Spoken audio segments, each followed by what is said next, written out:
This is Fam Electric Ghost, and we're live on the air with Tina Coleman. For the first time, we're going to talk about a couple things today. About your book, we're going to talk about like how Gen X women can reinvent themselves. And I want to welcome you to the Electric Ghost podcast. How you doing? I'm doing great. Thanks so much for having me. I really appreciate it. Well, it's just interesting to talk to people from around the world. And you're not in the U.S. right now, so that's we're talking to somebody from around the world today. And it's just cool. The technology allows us to talk to people in different spaces, and that's what we love about podcasting.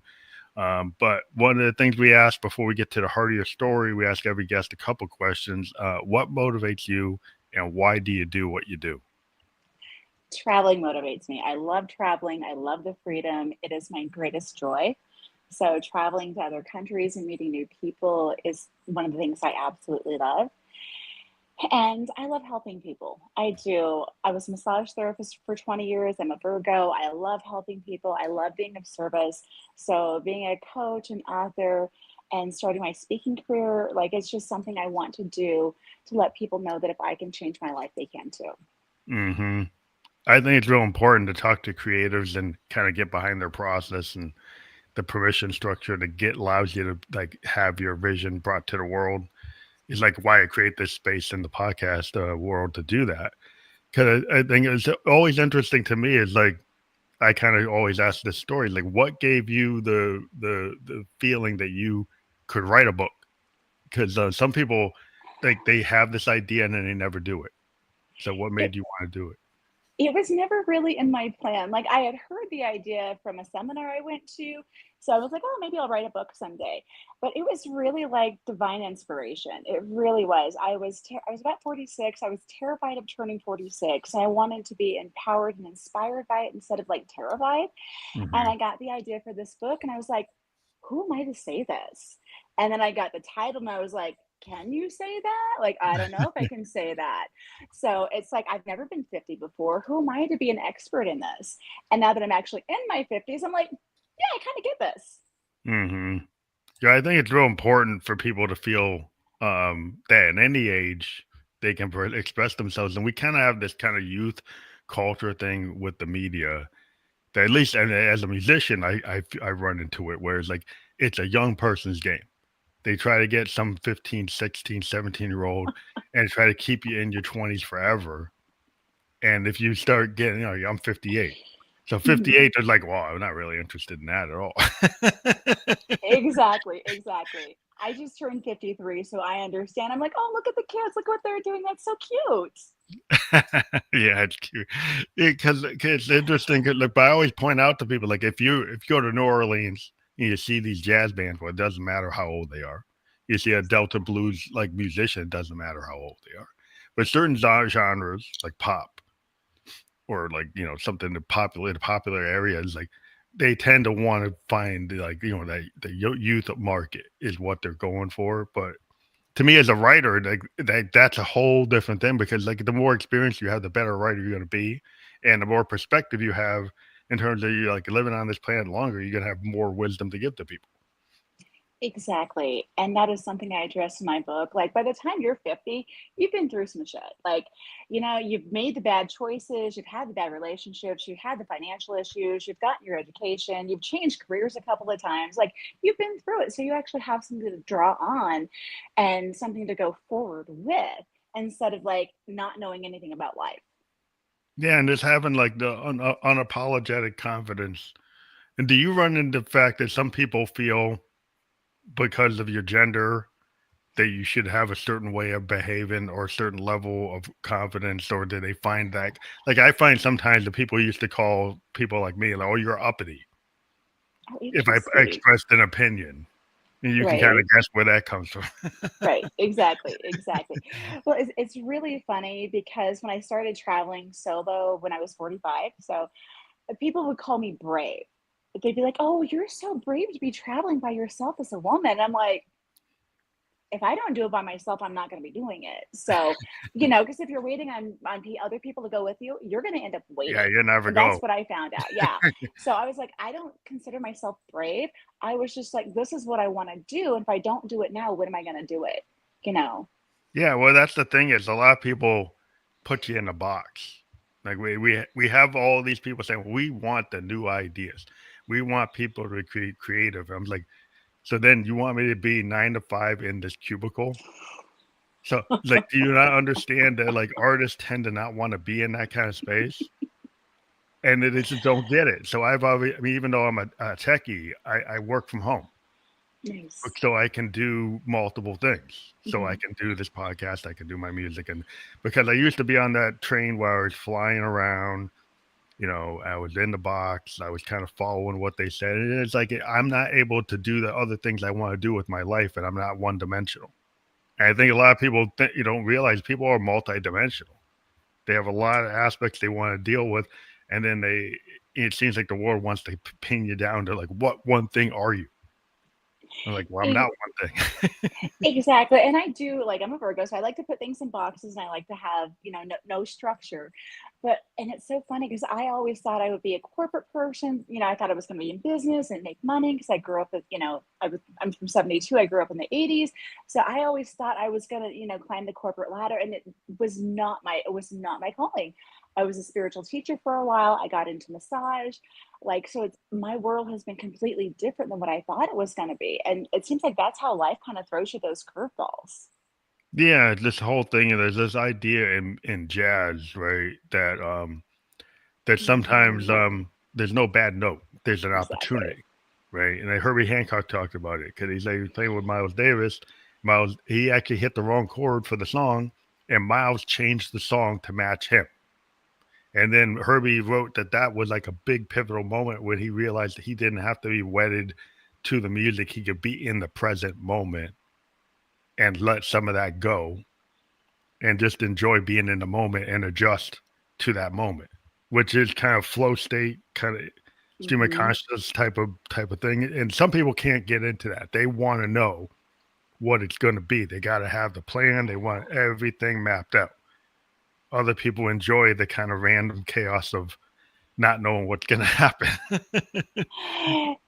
Exactly. You just described how I travel. So I used to like to have my first trip. I planned everything out, and now I'm just like, I don't know where I'm going to be living. I don't know where I'm going to be going. I don't know how long I'm staying there for. So yeah, being in the flow state gives you a lot of freedom and flexibility that we don't have otherwise. And as humans, we want our conscious mind is wanting security and it's wanting to know the next step, and we want to know that we're doing things right. And the older you get, you're like, you know what? Maybe we're just gonna roll with it. So I love that. I love hearing that. That's wonderful. Yeah, I mean, if you're a musician, like anything you've done, if you've been an athlete, you're a writer. It's like you got your 10,000 hours to give you your expertise and your skills. Like like as a writers, like I know how to turn a phrase. Like that's my thing. Hmm. Musician, I know how to create a groove or create a loop, or I know how to do something that's gonna make somebody stay in the song so they don't leave the song. But at some point, you just say, "Well, if I know my craft, I gotta trust myself, and I'm not gonna be asking like the guys in the band, what key are we in when you know what key you're in, right? Like, why are you Exactly. asking that if you know what it is? What are you doing? Exactly. Exactly. And it's like, even though this is my second book, I wrote a short ebook for massage therapists. This is my second book, and I still don't consider myself a writer. I'm like, I'm an author, but I don't know if I'm a writer, because everything just came through me. Maybe by my fifth or sixth book, maybe then I'll be like, oh, I am a writer. Yeah, well, once you get into that phase, like once you get past the first thing, then it starts to flow. To me, it's like Okay, good. unless you get real anxious about can I do better than I did before, and then you get lost in that loop. Hmm. Um, but a lot of times you just gotta say, sometimes like what I do, it's gonna be like a trip on the ocean. It's like gonna be waves. It's like I gotta navigate it, It's and like it might be up surfing. and down. Yeah, It's like surfing. You got to ride the waves, because then it will carry you. But if you try and fight against it, you're not going to go far. so you had like an accident, like a car accident. That was like a pivotal event in your life. Can you talk about like how that affected what you were what you chose to do? Yes, actually, it's ironic because I had two pivotal car accidents. My first one happened in 2000. I was hit by a semi. That got me into massage therapy because massage, chiropractic, and acupuncture were part of my treatments. So that opened the door to massage. And I grew up in a household where it's like rub my shoulders, walk on my back. but I never saw it as a career. And then in 2017, a week before my first international trip, I was hit by an 89-year-old lady at a stoplight. Oh, And wow. that ended my massage career. And it was devastating for me because I was misdiagnosed and I kept trying to do massage and I was in so much pain. So that was pivotal for me to be like, okay, what do I do with my life now? Because I haven't done anything else. Like I didn't think I was good at anything else. And I tried some other things. Like I was doing funeral sales during COVID. Oh, wow. You think that would be easy, but it wasn't. No, it'd be Um, hard because and it was just the motion of it is probably hard to deal with. exactly. And I grew up going to funerals. Like we didn't go on vacations as kids. We went to funerals. Oh, geez. Yeah, my childhood was very different. But so it was just like it was that moment, doing that I was like, what do I want my life to be like? Because what I could do, what I had known, it was gone, and I Mm. wasn't sure what to do and how to pivot. And so I literally turned a 10-day birthday trip going to San Diego to use up credit card miles to like, fuck it, I'm moving to Mexico. Like that's literally like somehow, Wow. the How did logic. Mexico become the thing? Did just because it's cheaper to live there, or you can extend your money there? Well, I'd been going down for dental work. I'd been down there twice for dental work, and every time I went down, I loved it and I didn't want to leave. And so I knew I could live there. I knew I liked it. I knew I could live there. I knew my money would go further. And it was kind of like, okay, this isn't working for me in the States. Let me go down there and kind of figure things out and let my body heal. Because I was pretty angry for a couple of years about the accident. I woke up and I was in pain every day, and I still have issues from it. Mm. But like in the beginning of 2020, I was like, I have to let this go. Like I have to be willing to heal because I know better. I was a spiritual teacher for 7 years. I was a massage therapist for 20 years. I'm certified in yoga. Like I understand how the body works and that it can heal itself. So holding on to all that anger, that resentment, and just being pissed off, I was like, I gotta let this go. I need to heal. And Yeah, so that's I'm like, interesting. yeah, and down in Mexico, like I love Mexico. There's so many healers. It's such an international country. You can find everything there. It's amazing. Yeah, because it seems like sometimes we have so many gates in the West. Like unless you go to places that are more like you go to L.A. or you go to New York, we have very multicultural things that you could find something like if you're Exactly. looking for it. But if you're in parts of America, like it's like a desert culturally. Well, yeah. Well, I'm originally from the Midwest, so I understand that. I'm from Des Moines, Iowa, originally, so I understand that. But I've been living in Dallas, and we had tried everything, and the Western medicine, we did everything, and they were like, "Oh, well, you need this $300,000 surgery on your neck." Yeah. And I was like, we're not doing that because I know I can cope with what's going on right now. But if you start messing with your neck and back, you don't know what you're going to end up with. And you could end up in a lot more pain and restriction, Oh, yeah, it's And like hip surgeries. I mean, if you people get the hip surgeries and they tell you this and that, and then you end up in pain for the rest of your life, like it's hard to deal with. exactly. And I love alternative medicine. Like I'm a big believer in acupuncture, uh, traditional Chinese medicine, Ayurvedic medicine. I'm in that Or space. So, naturopathic, oh, because yeah, because I mean, there's a lot of stuff. There's a history, with like indigenous and ancient cultures.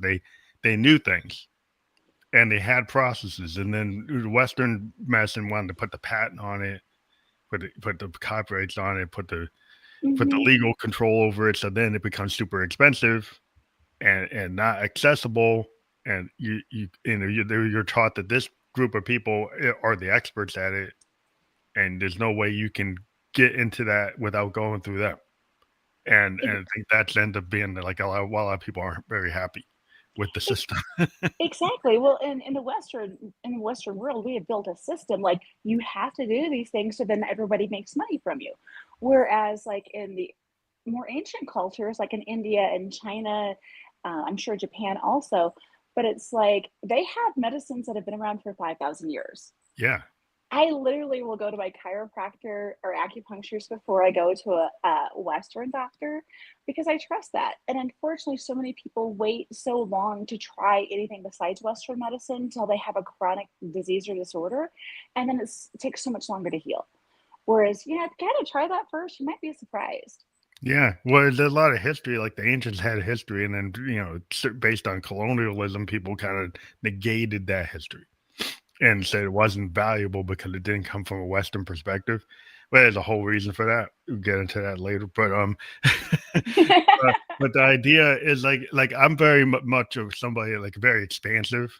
Like I Mhm. lived in Japan, like I said, for 2 years, and I practice like Nichiren Daishonin Buddhism. So I'm not like typical of Right? even in my group, like because most of us would be like, "Oh, you're like Baptist or something." Like, no, I'm not. But it's like the idea is people just immediately put you in a column. It's like, "Oh, you're this, so you must be that, and you must be this, you must be that." So I'm like, okay, well, that's what you think, but you have to dive a little deeper. Exactly, exactly. And come to think of it, you do kind of look like Buddha, so I could see that. but yeah, we're gonna kind of go to your actual book. So when you start writing when you were in Mexico? Yes, actually, I did. I had the idea for it before then, but I actually did my book proposal when I was in San Cristobal, Mexico, in Chiapas in 2021. Hmm. So how long was the process of writing the book? 'Cause I always like to get into like people behind like your the what your method it was like it sounds like you're a flow state type of person, Mhm. but like what was the were you outlining? Did you have beta readers? Did you do all these things? It's like there's a whole process behind the way. How did you birth your book? Well, like I said, the idea came to me, but I literally dictate into my phone into a Google Docs. Like when I was Hmm. out walking my dogs or doing things to get ideas. So I would do that even before I went to Mexico because I'm like, okay, I've got this idea. Let's get some things down. And I literally didn't actually start writing it until I had a publisher, which I no longer have. That's a whole nother story. But I was actually writing the book when I was in different parts of the world, Mm. mainly in Antalya, Turkey, Oh wow. back in 2022. Because then I had a publisher, and they're like, "Well, I had a couple chapters written, but they're like, we actually need to see the book." And I was like, "Oh, okay. Well, let me write it." Hmm. Because I had the idea for the book and I knew the sections I wanted, but I wasn't sure if they were viable. I wasn't sure if this really is going to work because part of the book does talk about pre planning and funeral preparations and death, which is not a happy topic. It doesn't really go with the rest of my book. But I do think it's important if you're 50 or approaching 50 to have things in mind, just because we don't know. So that was part of the book, and I wasn't really sure if that was going to flow and that was going to move, or if the rest of the book was really viable. So I did wait actually to write most of the book until I was in Turkey, and then I actually finished it when I was in Luxor, Egypt. Oh wow. So you really were world trotting around, but that's like Yeah. kind of like the Jack Kerouac kind of on the road kind of point. Hmm. Like there's like this idea that if you're an artist, like actually traveling, because a lot of what I find with artists is like we pull from what's around us. We're Exactly. very observant, and we're observant of our own subconscious and our own internal looking glass self, and we're also observant of what is outside of that looking glass self. And the thing about like the creativity, it's a synthesis of both of those things, of being able Exactly. to take that and then make get the theme, get the story. And I get inspired by people and things around me. Like you have to be inspired when you go to Egypt and see the pyramids, or when you go and see temples, Hmm. or when you're seeing these amazing um, architecture, like in Rome and Greece. Like you have to get excited. Like I'm inspired It's when I art. see It's those like things. it shows Yeah. the art of human like expansion of what we can do. Like if you take this group, the Romans built this, the Greeks built that, the Egyptians built this. You go into Central America, you can see like Inca and Aztec, all kinds of stuff. So you see all this stuff, and he's like, wow. And if you're an artist, it just starts clicking things off. you know? You get these ideas. It's like, oh, I can use that to inspire me to come up with a vision of how do I describe what this means to me. Exact You know, exactly, exactly. When we are in that state of mind, it's easier for us to receive ideas. You're not thinking about your bank balance or what you have to do tomorrow. You're actually in a receptive state, so you can actually receive these ideas that can be life-changing for you. yeah. I think a lot of times we get so stuck on the we're on autopilot, and you're going to that 9 to 5, or you're going for the groceries, or you're doing the thing that you always do, Mhm. if you can get out of that, whether through meditation or breaks or like saying, "Hey, I need to walk in the woods. I need to have my feet touch soil." You Exactly. know, I need to be able to give myself these breaks. And that was cool when I was in Japan. Is in the middle of the day, you see these salarymen doing like Tai Chi in the park, Nice. and people doing like meditation and drinking tea and just having they would just take the space in the middle of a day, and they were like very left brain, right brain. I mean, they very Hmm. logical, very much into working 14 hours, but no one went to walk away and take that break, which was a little different. I was like, "Wow, that's." I see the work ethic that I've seen like before, but this taking a break and going doing the Tai Chi, I didn't see that before. Exactly. And that is so wonderful. Because in Western society, we're just like go, go, go, go, go. And we even have like the fast food restaurants who we're like eating in our car. Yeah, And when I was first introduced to Ayurvedic medicine through yoga teacher training, part of how I lost 90 pounds. And part of that was my practitioner was like, you need to take time to eat. So yeah, stop we eating in don't your do that. car. Stop doing that. Don't be eating at your desk. Literally go someplace, preferably outside, and connect with nature and eat. And so after I would do yoga, I would literally take like 10 or 15 minutes to sit and eat on the ground before I went to see a client. And I it made think a difference. that's really important because even like in outside the West, you go to Central America and Mexico, you have siesta. People take long lunches, they take breaks, and Americans look at that. Well, that's not efficient. You get managers and actuaries and accountants like that's so inefficient. It's like no, what we're doing is inefficient because we burn people out. Exactly, and dinner can be hours too, like, especially in any place else, like in Europe and Spain. I was in Spain last year, and, like, they're eating dinner at 10 o'clock at night because it's still light outside, during, spring and summer, and they're just enjoying life. They're enjoying the experience. They're connecting with others, They're having and that it's conversation at dinner. Like there's like they're not the exactly. TV. We've got our TVs on, and they're actually talking. Mhm. I remember I went to a Japanese house and they did like a hot pot, and it was a big honor to actually be like a gaijin or an expat and get invited to a Japanese house for a real Yes. dinner. And we were Mhm. sitting on the mat, sitting on the floor, and they were serving us a traditional dinner, Oh, not I what love you get that. in a restaurant. And we felt honored that we actually had broken through the cultural barrier and they invited us in because we were there for 2 years and we were going to school at it. My kid was Nice. going to a Japanese school, and we just instead of being like the ugly American, we were trying to adopt the culture of the culture we were in. And we Exactly. weren't just going, oh, we're finding the McDonald's. You Exactly. find this, find you're always trying to just be comfortable. We said, maybe it'll be a little uncomfortable, but we should try to be in the culture we're in. Exactly, and that's the beauty of traveling, it really is. When I was in Turkey, I was living with a Turkish family, with the person I was seeing for, like, 5 months, and we had Turkish breakfast, which is traditionally served on the floor, like, it's kinda like a picnic style, so it's Mhm. really interesting, but it's like I love traveling and experiencing different cultures. If I wanted to do things the American way, I'd stay in America. But when you open your mind and your heart to other cultures and people, you just grow. Like I am not afraid of getting Alzheimer's, because my mind is constantly changing and seeing things differently, which I love. Yeah, they always say, I mean, what I've read is like if you're a musician or you're an artist and you continue to do your craft, you can kind of stave off that.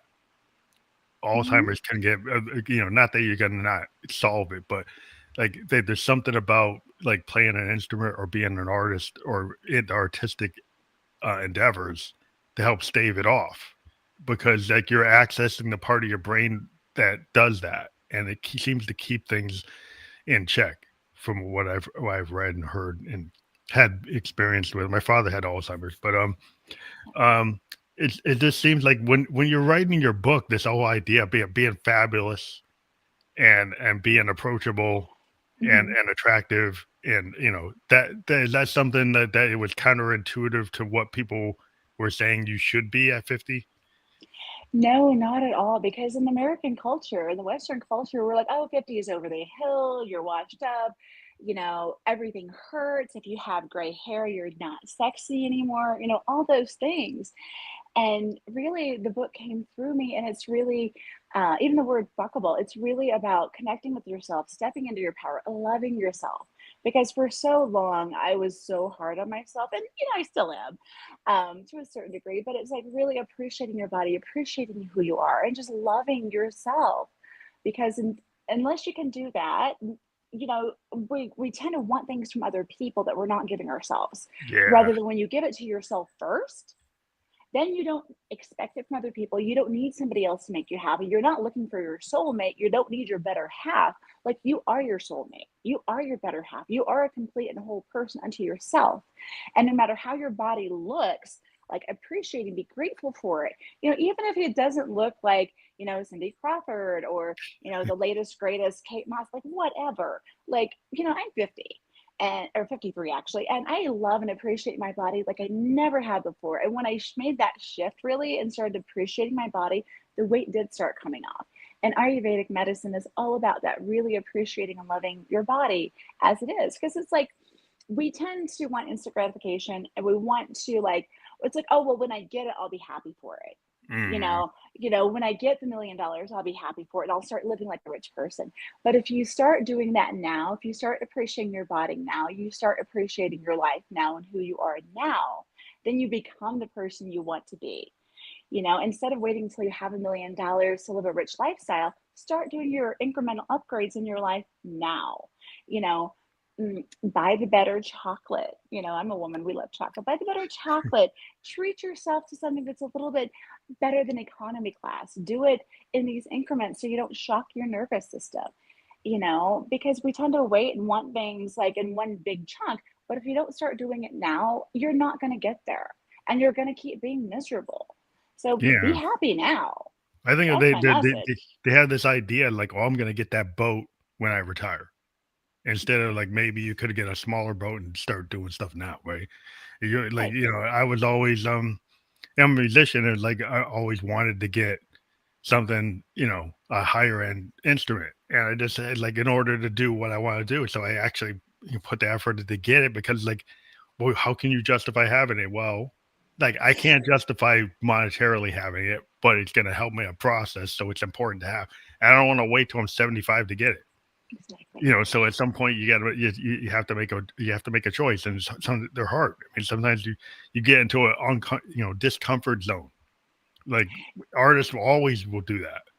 We'll go Ex- outside what we're normally able to do to kind of push to the next thing, you know? Exactly. And it's like sometimes we think we want something, but if you try it on, you'd be like, oh, you know what? That really doesn't fit me. Like, instead of waiting until you have enough money to buy the boat, rent a boat and see if you like that kind of boat. Because you might be like, oh, this really isn't what I thought it was going to be. And then you also save yourself, the headache of the upkeep, how much it Mhm. costs, insurance, things that go wrong with it, repairs, just renting it. Then you can try it out. Like, I really thought I wanted to live in Italy. It was one of the first places I went to. It's a place that was near and dear to my heart. Like, I had been saying for 7 years, I want to live in Italy. I want to live in Mhm. Italy since my first trip. I went back to Italy last year in April. Guess what? I was like, I don't want to live in Italy. Like, I love Italy. It's an amazing country. I love visiting, but it's a little cold. And I Yeah. don't like the Maybe cold it's good for anymore. vacation, but not good for the whole year. Exactly. Maybe staying there, 2, 3 months out of the year or changing the seasons up. I think I'm going to be okay with that. But I was like, yeah, I really don't want to live in Italy. And that was just such a huge eye opener. I was like, wait a minute. Like, if I don't want this, what do I want? Yeah, you have So to kinda, like you said, to kinda, like, dip into something, test it out, and a lot of people are scared to even do that. Like, they mhm. don't get outside their comfort zone because the comfort zone is, like, go back to, like, the idea of safety. People like Exactly. the wolf's at the door if you go outside the comfort zone. And so many people never really realize their dreams manifest because they are afraid of what it's going to cost or what they're going to have to do to get there. Like, I love Tim Ferriss. I love his book, The 4 Hour Work Week. That was super inspiring to me because he's like, you need to know what your dreams cost, because a lot of us are like, oh, that's just too expensive and I can't do it.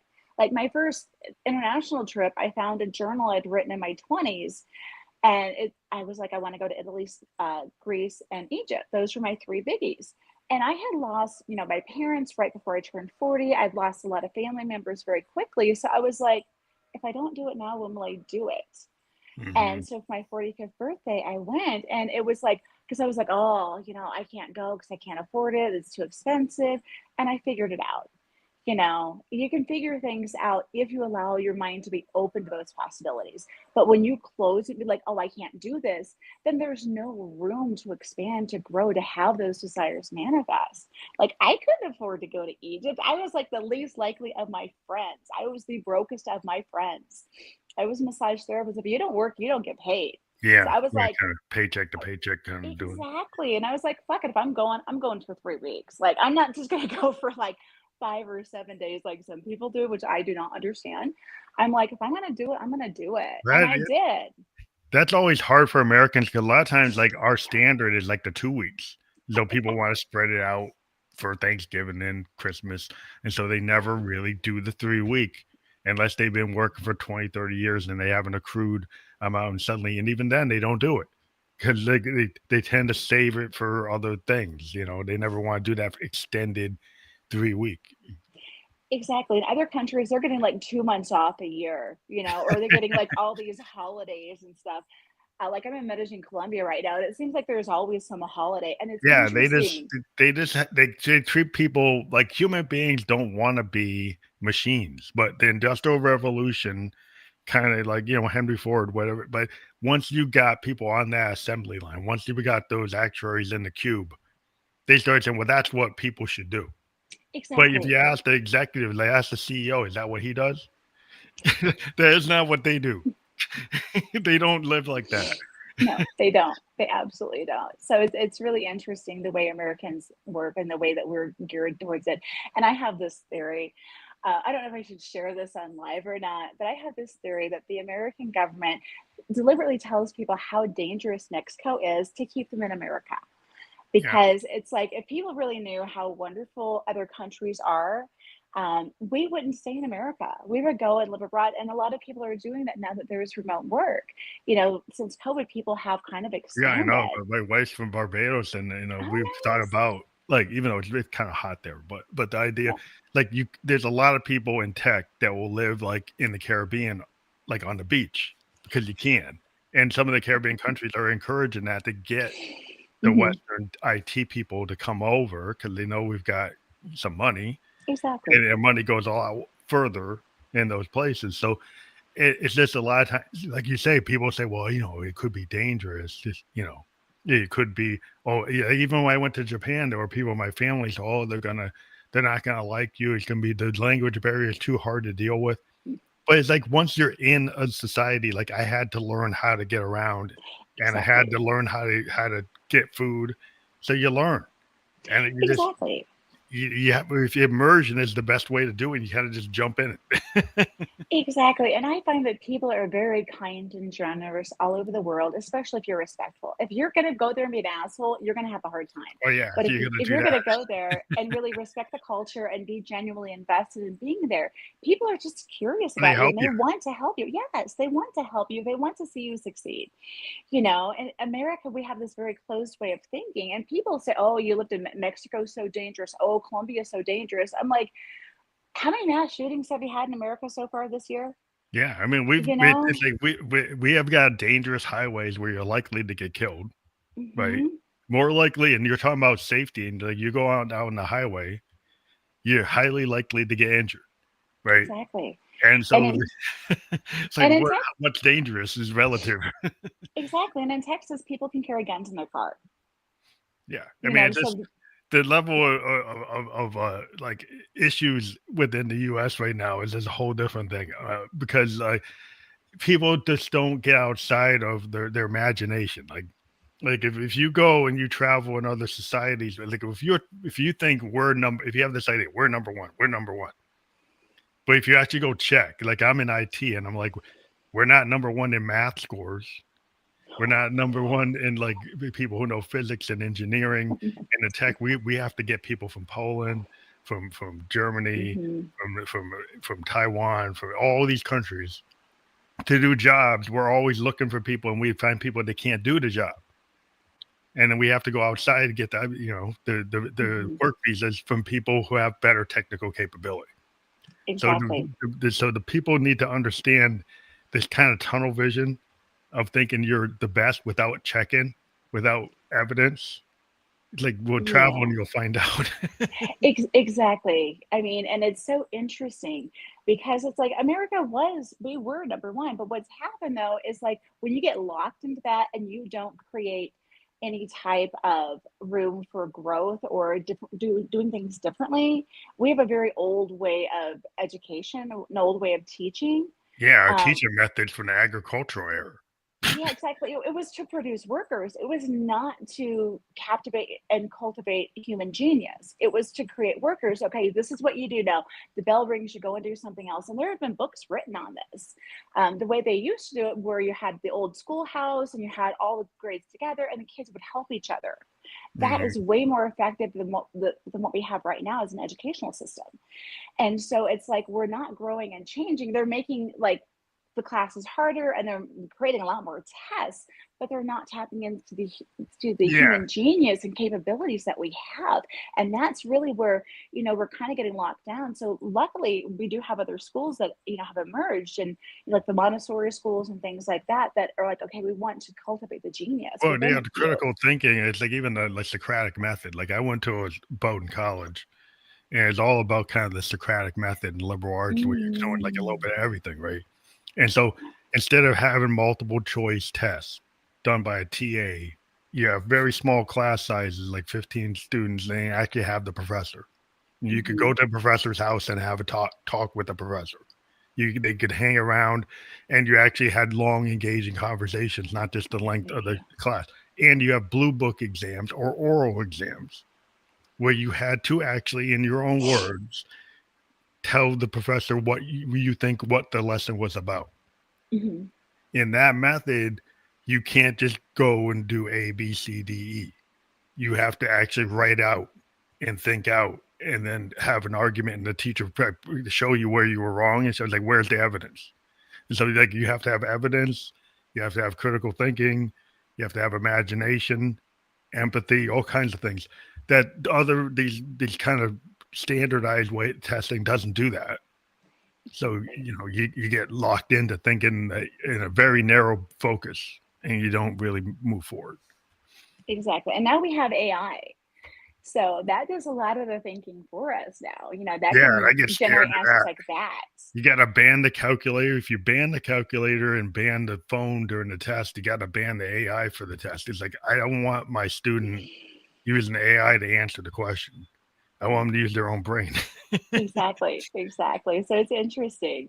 And especially since you have a tech background, I was curious to see what you would say. Like, I am learning to embrace technology and AI because I have really resisted it, but now I'm really embracing it, and it has been really helpful for me. And it's been able to help move me forward in a way that would take me so much longer.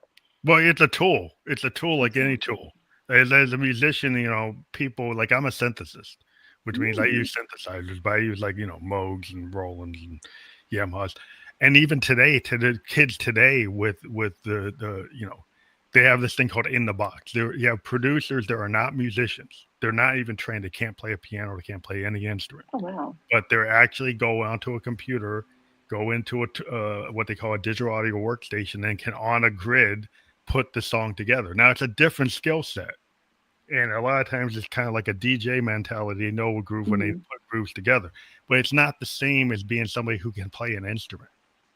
It's a different skill. It's more of a production skill, and you can measure creativity within that production skill, right? But I always kind of default like if you actually knew the instrument, you would maybe do that differently, right? So Wow. there's a point of using the technology to a certain degree, but also understand there's a certain base level of competency you need to have.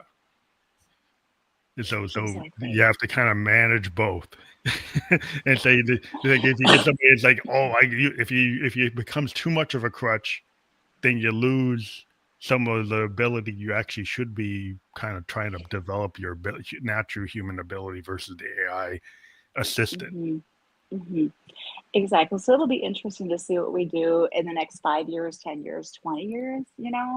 Yeah, I I mean, mean, because We come from a we come from a different generation. We remember when the phones were attached to the walls, Remember when they you were know? rotary? They weren't buttons. They'd be like rotary phones, and kids today will have no idea how to do that. They'd be like, "How am I supposed to put the number in doing that?" Like, no, no, there's no way they Mhm. want to do Yeah, I remember when cordless phones were like a big deal. It's like, oh, now we can walk away from the wall, and now we have computers we can hold in our hands. Like it's amazing how far it's come, and it'll be interesting to see what happens in the future. that. I was talking to some like actors and Hmm. film directors, and they say like AI is a good tool, but it can become a crutch. It can like wreck your ability to tell the story because Hmm. it creates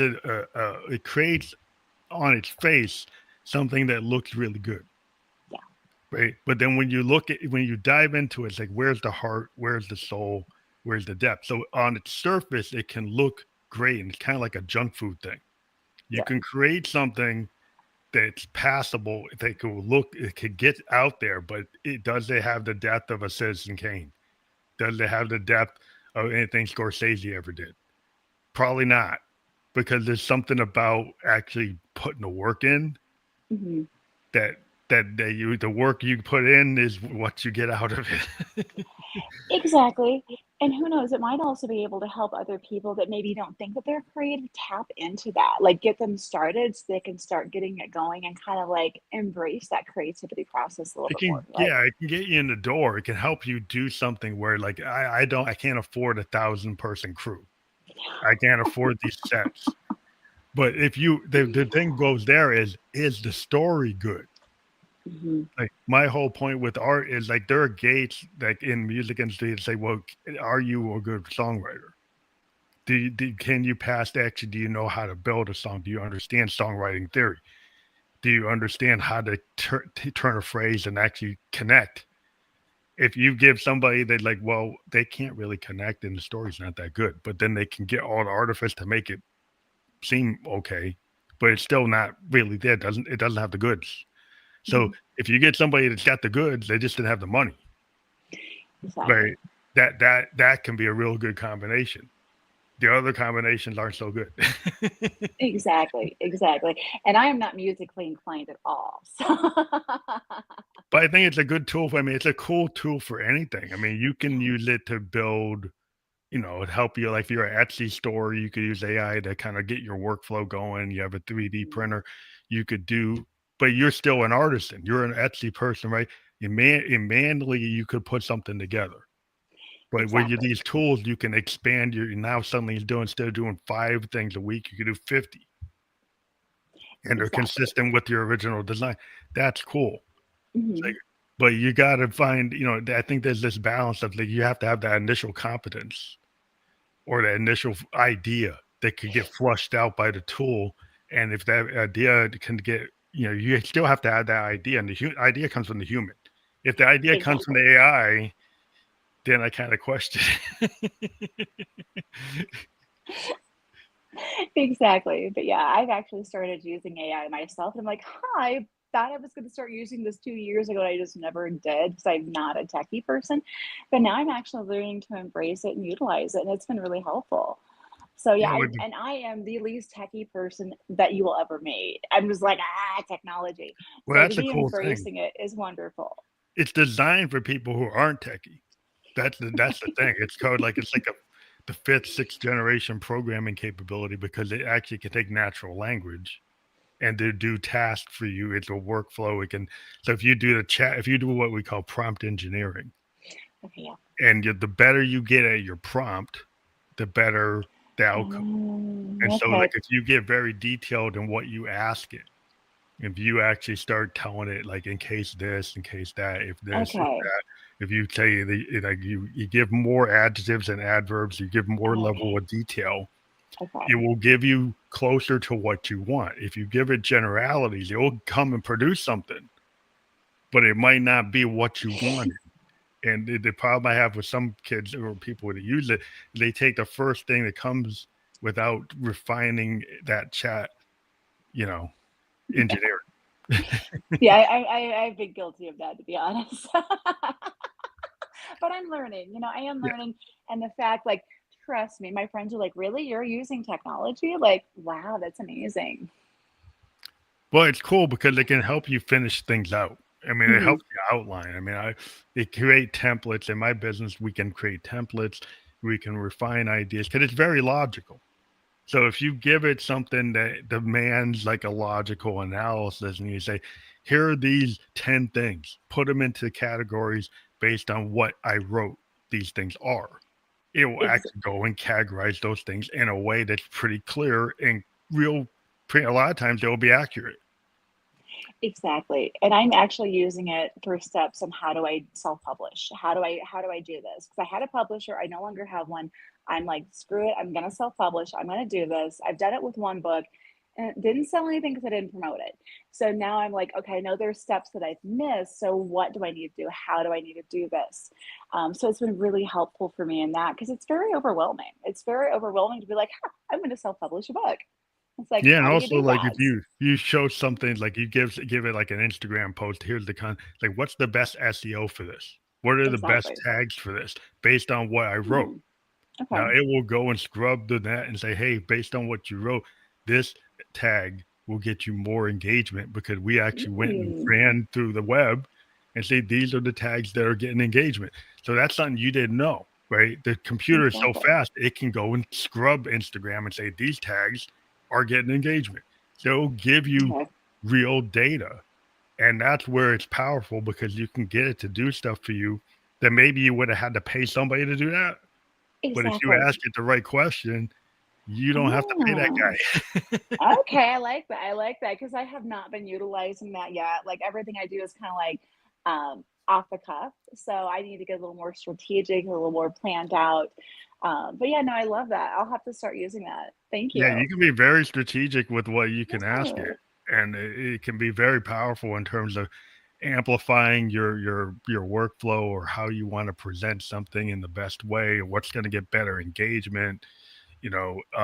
That's what it's really good for things like that. Okay. Okay. Uh, and it's also, I mean, I always I get into arguments with people. It's like, well, do I really want an AI thing writing a fusion jazz song, right?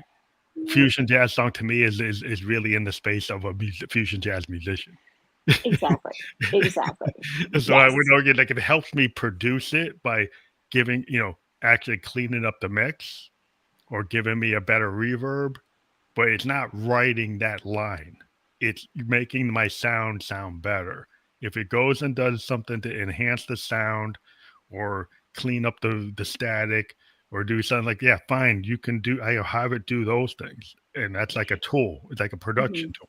But to have it write my line as a bass player or something, it's like, I don't want it writing my line, Yeah, yeah, no, but that's it just has to a come from choice here. that you make.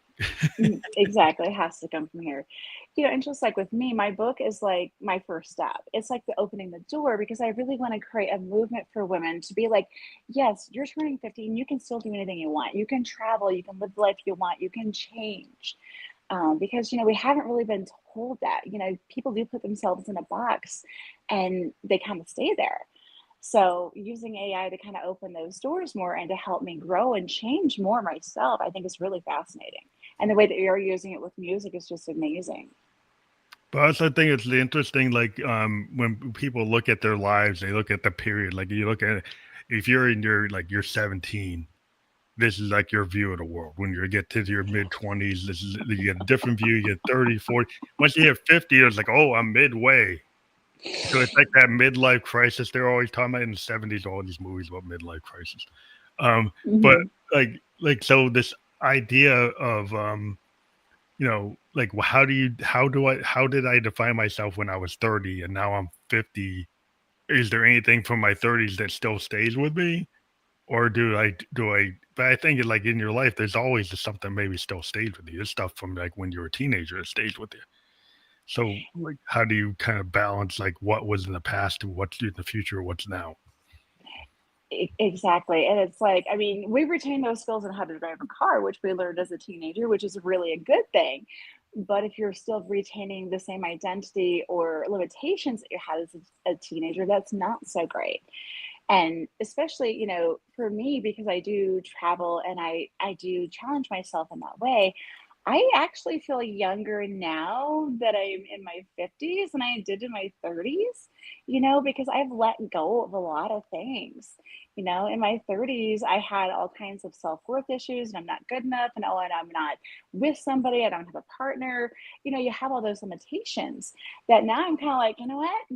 I really love my life. I love being single. I don't know if I will ever get married.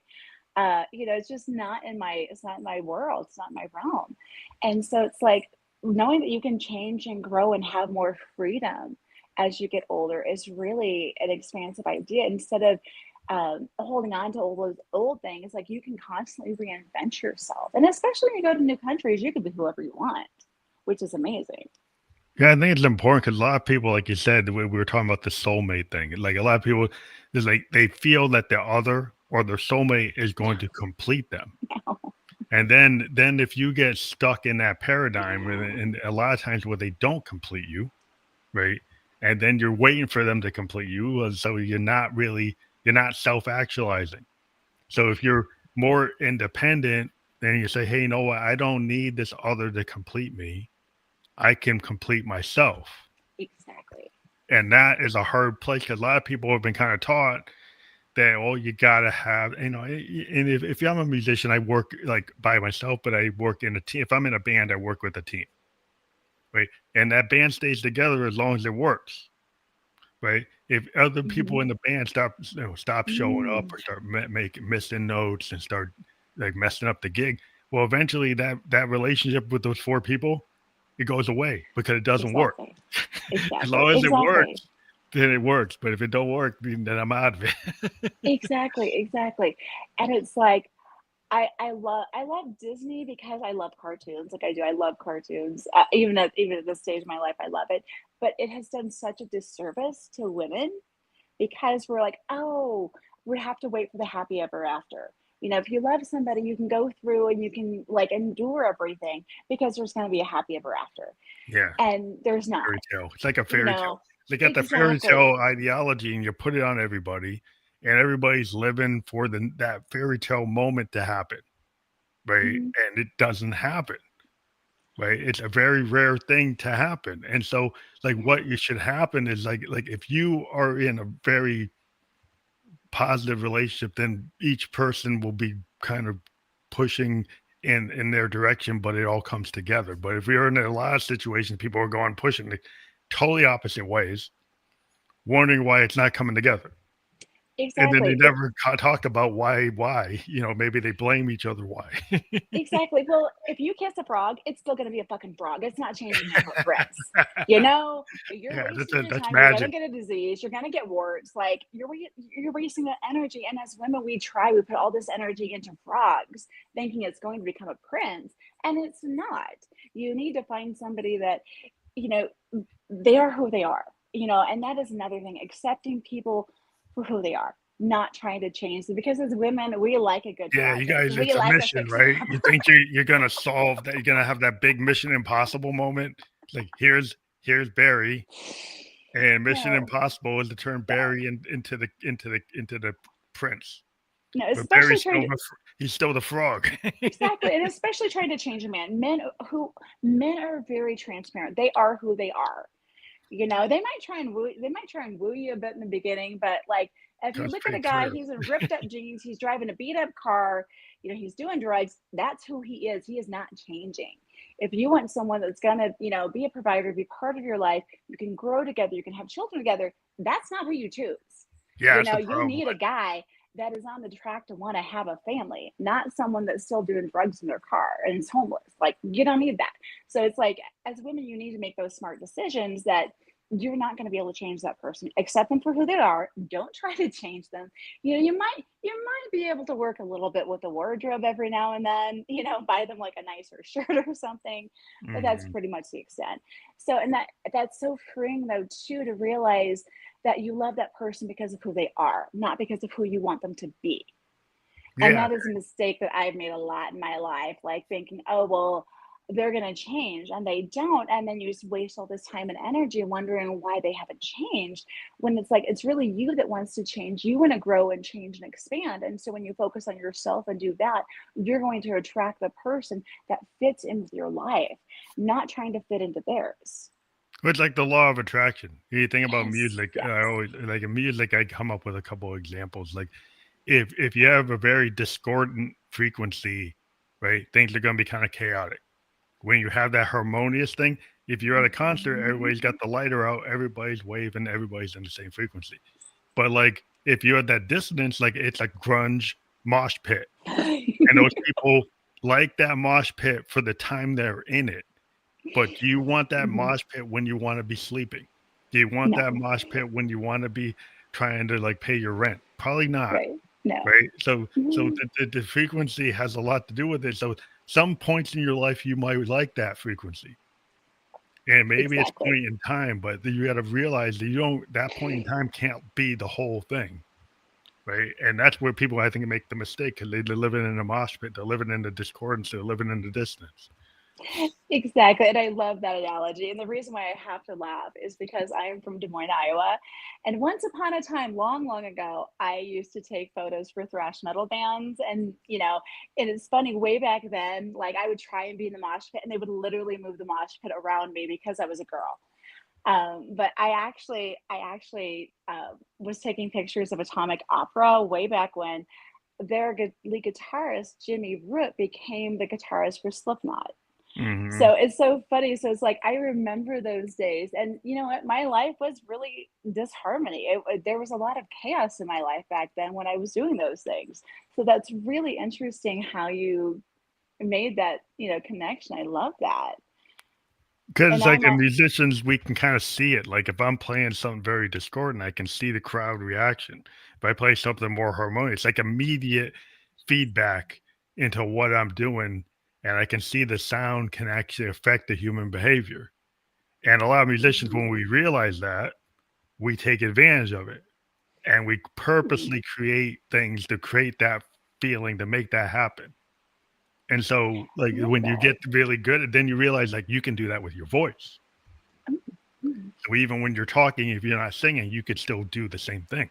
And really good orators know that and they do it. interesting. And so it's like when you Interesting. start to realize what you can do with sound and what you can do with your own voice, then you can be more in control of your life. I love that because I want to take up singing, get better at singing. So that's really interesting because it also has to do with the throat chakra. Um, and now in my life, like I'm sober, I meditate, I journal, I do yoga. My life is very much very different and a lot more harmonious than it was when I was in my 20s. Hmm. Well, I think it's really, really powerful when you have like the title of your book, Fabulous and Fuckable. Like you're very direct. It's like a lot of people are not direct. I would go back to like a Victorian. Right. Victorian, writing about sex, they go call it little death.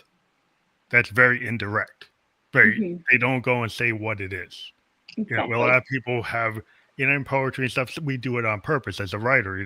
Songs we sometimes have multiple layers of things. It's not so obvious because we're trying to get past censors. We're trying to get it out there, and so we'll have something and we'll hide it in the language. But when Okay. you actually are more direct, it's like, hey, I want to tell you what it is, you know. And I think it's brave to actually do that because a lot of times Mhm. people are scared of like if I directly say this, what's going to happen? Exactly. And I do have moments of like that in my book. Like right now, the second chapter of the book is called Being Fuckable. And I'm like, maybe I need to move that towards the back because I'm talking about things in that chapter, like a peyote ceremony I did, a yoni facial, tantric massage, and masturbation. I'm like, I'm talking about this all in one chapter. I'm like, that might be a little bit too much for chapter two. Yeah, get people to stay in the book before they leave the book. Yeah, it's kind of like our dilemma as a musician. Do I come off with something that's so weird that no one's going to stay in it? I have to Exactly. do something that's going to get somebody that's approachable and actually going to keep them in the groove without them leaving. And in the middle of the song, I could do a key change, I could do a tempo change, I could do some weird distortion, some weird sound that's not normal, and Hmm. maybe they'll still stay. Yeah, But some musicians actually will do that right at the beginning, and they say, "I don't care. This is what I yeah, want to do, and I'm just gonna do it." right. Because it's like if my fans either gonna stay there or they're not. Mhm. Exactly. And once people, like, I think they know and expect that from you, that's different. But putting something like this out in the world that's so big and so bold and being like, fuck yeah, women can do whatever they want, especially at midlife. It's a perfect time to reinvent yourself and do all the things that you're passionate about. I'm like, yeah, maybe we need to talk about, those things a little bit further in the Ease book, them in. but we'll Yeah, see. yeah, yeah. We'll Like once people know who you are, like then you have a lot more leeway. Like Stephen King, once the people knew what he was doing, he could just do it. He's like he just that's what I'm known for. So it's not a new thing. I can do it. You know. Exactly. Exactly. So it'll be interesting to see how my journey unfolds, to see how the book unfolds, because I am in pre-launch, and so we're not launching the final copy until December 30th. So I have some time to kind of play around with things, move things around a little bit, get some feedback still to kind of see how I really want it to be out in the world. And then also with writing a book, like how I wrote it, 2 years ago is different from how I would write it today and how I would write it 5 years from now, but I am hoping that it will have impact on women and hopefully have some staying power where it's not just something that's a flash in the pan and is gone tomorrow. I really hope that women find a lot of value in it and really take it to heart that, like, I have changed my life very quickly in a few years. So I know they can do it. Like, if I can do it, anybody can do it. I am not special or unique in that regard. You just have to want it, and you have to, like, realize that there's different ways you can change and be open to it. So thing that's really positive because like I think that is the heart is just of creativity is to just give yourself that permission structure to do it. And Exactly. and what I like so we do have your links. We have your Instagram Thank you. and we have your website. Is that where people can like pre-order or order the book? Yes, actually, on both, it's connected to my Beacons page, which you can also go directly there, which is beacons.ai/transform be courageous. And I am transform.be.courageous on Instagram and TikTok. So you Mm-hmm. can go there directly and order a pre sale copy of the book. And then I will also have it up on Amazon soon for Cool. pre sale. But yeah, and I also have like a nice little freebie on there as well. So it's for traveling and it's to inspire people to travel and to go out there and live their life. But that is just like a little quickie to kind of help spark, your imagination about what you want to do and getting you out there in the world. And then I have my coaching packages as well. But yeah, no, I'm just like super excited, and I really want women to know that they really can transform their life. Like 50 is just the beginning. Like if I can gray hair and think I'm sexy as fuck, so can you. Yeah. Well, I think it's super. I mean, I just got rid of all my hair. I love it. I love it. It really works. Like you really do look like Buddha. Like I love it. It totally works for you. It's like I don't need hair club. I just decided, I'm gonna just get rid of it. Cause I just like I play with that and like, you know what? It's just I don't like it. I'm just gonna make it comfortable for me, and made a choice. But Exactly. I want to let people know these links are fully clickable within the Mhm. podcast platforms that we're on. We were just on LinkedIn, YouTube, and Kick. So within the podcast description, those links are fully clickable, and we do encourage people to click the links to get more information about the book. And it's a question in the future. Have you thought about doing an audiobook? I have, and I am going to be doing one. I was advised to do those, to drop those separately, but yes, I'm going to do audio because that is so important for so many people. So I'm excited to be doing that as well. And That's the cool. book will also be coming out in Spanish as well because I've been living in Mexico and now Colombia. Like I deeply love and am connected to the people here. So I want to be able to offer something back. And I wasn't really sure, like, was this going to flow in Spanish? So I am going to have some friends make sure that it is It that it flows. that yeah, that it flows, and that some things might need to be changed to make it culturally appropriate or for them to make that same connection with it. Hmm. But I am planning on doing Spanish and then maybe some other languages in the future too. So and AI can help me with all those Well, things. yeah, So that's really cool. That's another really good use in terms of yeah. because it is a language engine. And like so that. if you want to go and be able to deal with other languages, that's kind of what it's built to do in the first place. But I want to thank you for being a guest on the Family Electric Mhm. Ghost podcast today, and I hope they have a great rest of your day. And if you have other books that you put out in the future, come to us to kind of talk to us about it. And we have people come back on the show, especially creatives if they have other projects. So thank you for being here. Thank you so much for having me. I really appreciate it. I feel like I learned so much being on your show. So I love it. Thank you. You're Have a welcome. good day.